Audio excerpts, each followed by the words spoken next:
So the one thing I really like about this long arm, short arm position is if I get to here and my partner has a sticky hook where I can't sprawl, I now have the option and the ability to pass to the far side. So I'm going to enter in again. I still favor that right side. Connect. From here, I'm applying pressure with my left forearm on the inner thigh.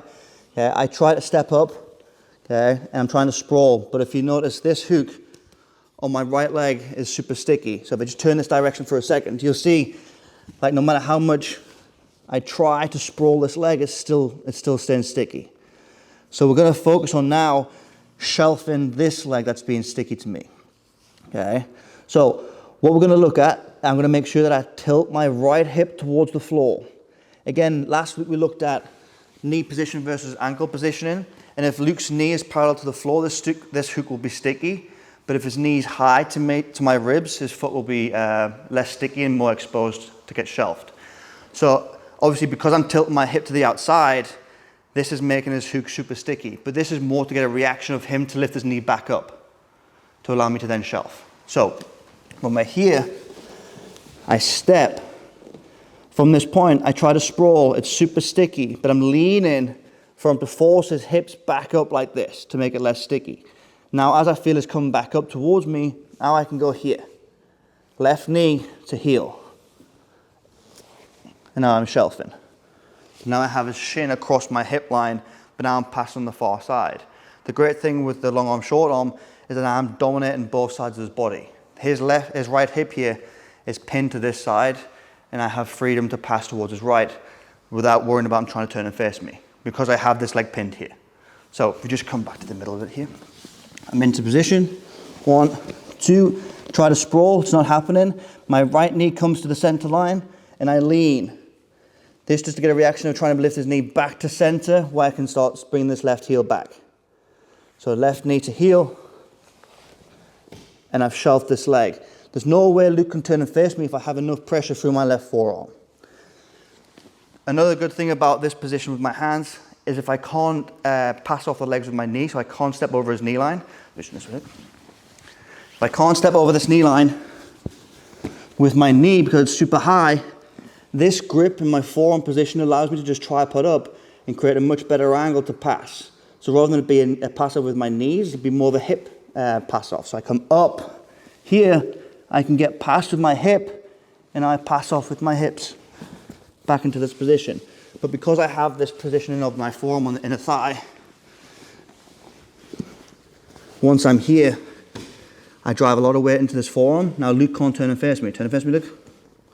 And if I feel like he's insisting on that and I want to get to his back quick, keep your hands connected, hit a big shoulder throw. Okay, so I'm going this momentum here, just to expose the back. So if he's insisting on trying to turn and face me, big shoulder throw, I have that trap now. Now we progress from the hips to the back.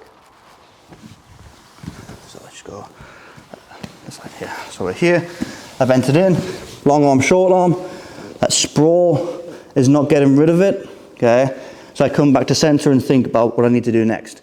I still have to bring this knee back into the middle, to the center line, to allow me to drop my hip, okay? And now I can start shelving this leg by bringing my left knee back to my heel, and then dragging back up to this point. Sometimes you might find that people are super flexible and both knees can go towards the floor. If this is the case, then we can simply step over and pass off with our knees.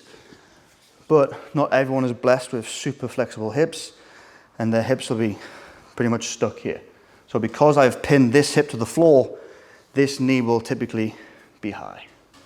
So once we get to this position, if I'm pinning this hip on the floor, this knee's high. But like I said before, this now gives me the ability to just tripod up with this grip formation. Up. Now all Luke can do from here is hand fight my hips on my upper body. I can keep walking. Once my outside hips or my right hips beat that knee line from here, I switch my hips back into position. And if I want to take the back, I shoulder throw, and I'm onto the back. So one more time. Let's go this way. So we're entering in, clubbing the head, great separation. 1, 2, step. Try to sprawl, it's not working. Bring my knee back to the center line, lean to that right hip. You can't hit me with any sweeps from here towards my right side because I have this right hip pinned. Left knee to my heel. Start shelving this far leg this time. Immediately start tripoding up, keeping pressure with my forearm. Walk around the corner till my outside hip beats that knee line. And now I had a hip pass off. Back to the hips all the time. From here, if he's trying to post on my shoulder to turn back into me or he's creating space, I keep my hands connected, keep this hip pinned, and I'm throwing with my elbow here.